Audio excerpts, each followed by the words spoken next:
доколку вие очекувате министер и министерство како највисок орган во здравството да даде финални резултати за 48 часа, мислам дека е погрешно и јавноста не би требало погрешно да биде насочена со тоа што брзо очекувате резултат. Тоа е одговорот на министерот за здравство за случајот обелоденет во новинарско истражување за употребата на методата хемофилтрација, филтрација на крв во приватната клиника Жан Митрев со која се лекувале ковид пациенти, што според презентираните информации резултирало со низа интрахоспитални инфекции, дури и со смрт. Надлежните уверуваат дека нема недоприливи ако се утврди нивна одговорност, но побараат дополнително време. Она што се знае е дека во тек се проверки на клиниката Жан Митрев. Во клиничката болница Жан Митрев спроведени се 3 редовни и 9 вонредни инспекцијски надзори.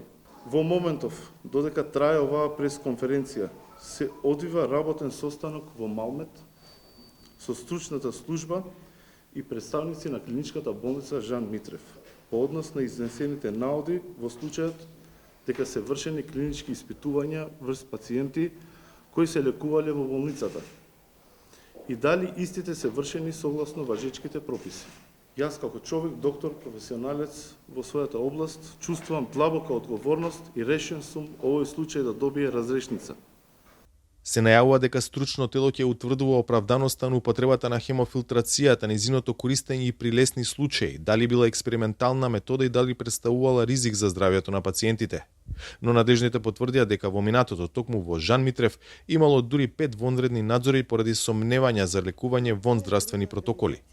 За овие 9 конкретни што се реализирани во клиничка болница Жан Митрев, 5 се за сомнеж за лекување вон протокол. Тоа се за пациенти кои се починати во споменатата установа.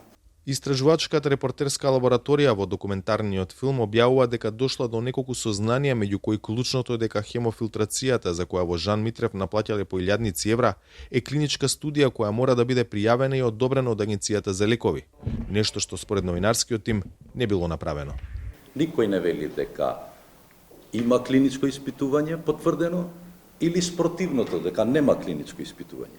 Ние велиме што вели законот. Ако некој развива било какво клиничко испитување, тоа се санкционира со закон. За да се санкционира со закон, тоа треба да се утврди, да се потврди.